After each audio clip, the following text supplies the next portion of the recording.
നാടോടുമ്പോ നടുവേ ഓടണം എന്നാണല്ലോ പ്രമാണം. അപ്പൊ പിന്നെ ഇത് ചെയ്യാണ്ട് കഴിയൂല. ആദ്യം തന്നെ ഒരു കാര്യം ചെയ്യാ, 15 കാശ്മീരി മുളക് ചൂടുവെള്ളത്തിലൊന്ന് കുതിർത്തി വെക്കാം.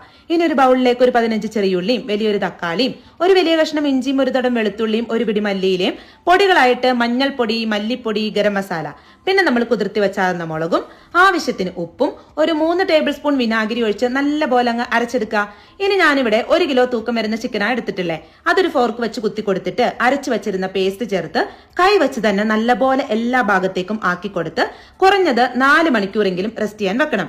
അതിനുശേഷം കുക്കറിലേക്ക് ചിക്കനും മസാലയും ഫുള്ളായിട്ട് ഇട്ട് കൊടുത്ത് നമ്മുടെ കുക്കറൊക്കെ അനുസരിച്ച് ഒരു ഗ്ലാസ് ചൂടുവെള്ളമൊക്കെ ഒഴിച്ചു കൊടുക്കാം കേട്ടോ. ഞാനിപ്പോ വെള്ളമൊന്നും ഒഴിക്കാതെ മീഡിയം ഫ്ലെയിമിലിട്ട് 2 വിസിൽ അടുപ്പിച്ചെടുത്തിട്ടുണ്ട്. അതിലുള്ള ഗ്രേവി ഒക്കെ ആവശ്യമായിട്ടുണ്ട്. ഇനി സൺഫ്ലവർ ഓയിൽ ഒഴിച്ച് ചൂടായ പാനിലേക്ക് 1 ടേബിൾ സ്പൂൺ ബട്ടറും ചേർത്ത്, ബട്ടർ ഉണ്ടെങ്കിൽ ചേർത്താൽ മതി. എന്നിട്ട് നമ്മുടെ ചിക്കൻ അതിലേക്ക് ഇട്ട് 2 വശം ഒന്ന് ഷാലോ ഫ്രൈ ചെയ്തെടുക്കാം. 2 ഭാഗവും മൊരിഞ്ഞു കഴിഞ്ഞാൽ ചിക്കൻ എടുത്ത് മാറ്റിയിട്ട് കുക്കറിൽ ബാക്കി ഉണ്ടായിരുന്ന മസാല ആ പാനിലേക്ക് ഒഴിച്ച് വെള്ളമൊക്കെ വറ്റി ഒന്ന് കുറുകി വരുന്ന സമയത്ത് നമ്മുടെ ചിക്കൻ ചേർത്ത് മസാലയൊക്കെ ചിക്കന്റെ മുകളിലേക്ക് ഫുള്ളായിട്ട് അങ്ങോട്ട് ആക്കി കൊടുത്തു കഴിഞ്ഞാല് എന്റെ പൊന്നെ, നമ്മുടെ മസാല ഷവായ കിടക്കണ കിടപ്പ് കണ്ടോ. ഇനിയിപ്പോ കടയിലേക്കൊന്നും പോകണ്ട, ഇതുപോലെ അങ്ങ് തയ്യാറാക്കിക്കോ. അടിപൊളിയാണ്.